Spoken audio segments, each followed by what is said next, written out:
Welcome back into Talking Fitchburg. Joining me today is Adam Dorn from the Fitchburg Fire Rescue. Dorn, how you doing? Good. How are you, Jeremy? Well, I'm doing okay. You've had to sit here and listen to the at-home activities while we were waiting to get this interview started, so you've been having a heyday. But today we're going to be talking on a serious topic here, and it's something I guess I would have never, really thought about. And why don't you set us up here for protecting your homes against arson? Yeah. So the reason we're talking about that is May 3rd through the 9th of this year is Arson Awareness Week, and during that week, um, every year there is a topic that comes out about arson awareness.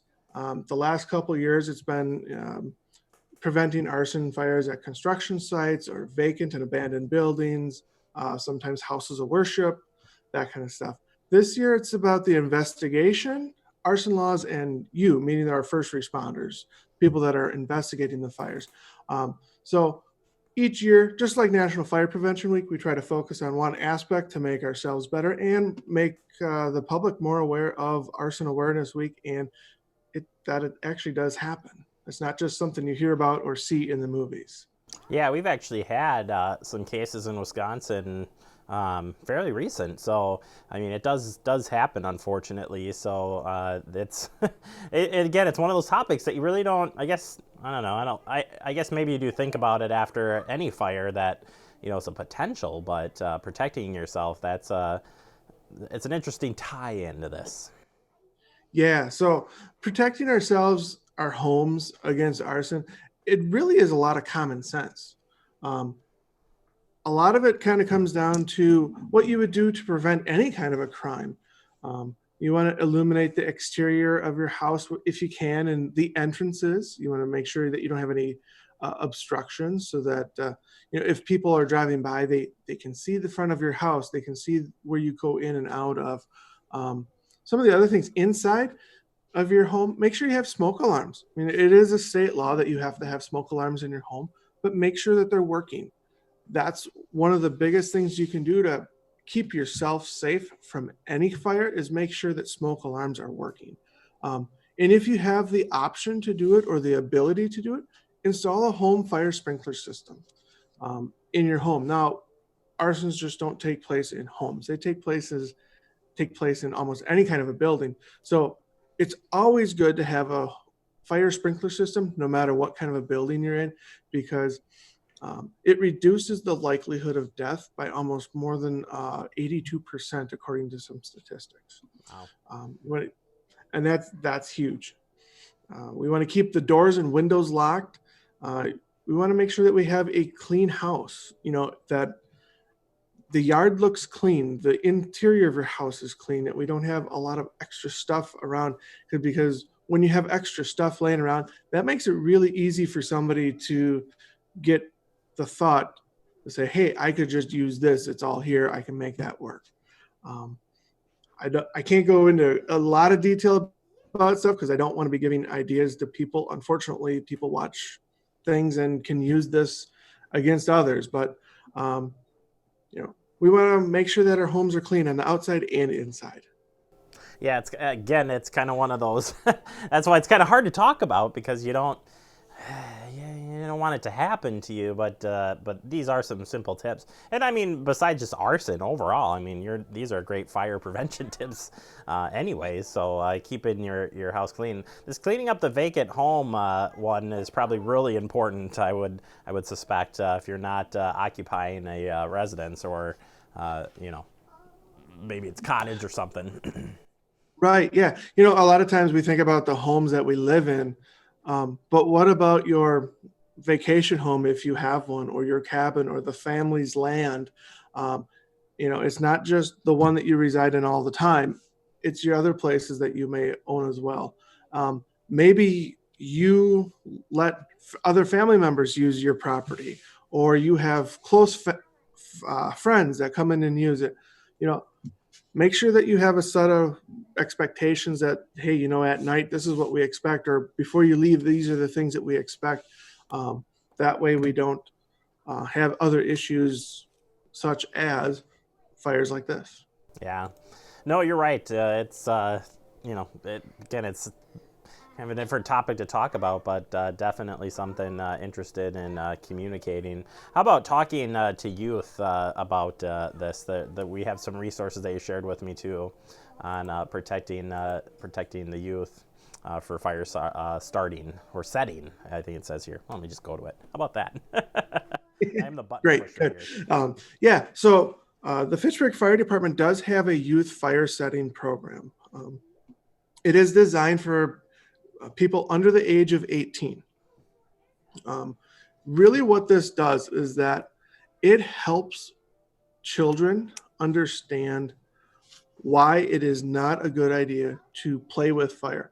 Most of the youth fire setting that we see is children that are curious about fire and they want to know more about it, how it works, that kind of stuff. And through this program, um, we're able to help keep those kids from becoming a higher risk of possibly starting fires later on in their life and other aspects. A lot of times, youth fire setting is not just curiosity about fire. Sometimes it can be different. There can be different motives, such as curiosity, or maybe they're just experimenting with it. Sometimes it's a cry for help. Others, it's thrill seeking. And unfortunately, sometimes it is the willful intent to just cause destruction, or it's they have mental or emotional disorders and they don't know better. So through this program, we try to address some of those things. Um, we can't address them all, but we try to get a good basis of what's going on, so that way you and your family are safe until longer term help can be established. How do people get involved in that program, Doran? So people can contact the Fitchburg Fire Department, or they can contact me directly through my email. And when they contact the department, they'll be asked a number of questions because we do have a questionnaire that we want filled out. Um, Basically, who was involved, what happened, that kind of stuff, who was with the child. And some of the big questions that we ask is, are there smoke detectors in your homes? Are they working? And has the child ever done this before? Because we want to make sure that your home and your family is safe, that we don't have to take other steps to make that happen. Yeah, One of the things that we do stress right away is that if you do bring them to the firehouse to talk about this, we're not here to give a tour of the firehouse and a tour of the trucks. That's not something that we want to do right away in this situation, because now it's almost a reward for the children that have exhibited this behavior that we don't want. So that's kind of how it works on our end. What can we do to prevent some of this, or hopefully prevent this?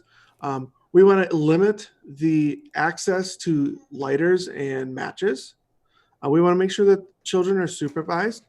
Right now, with the stay-at-home order through COVID-19 and stuff, supervision is pretty good.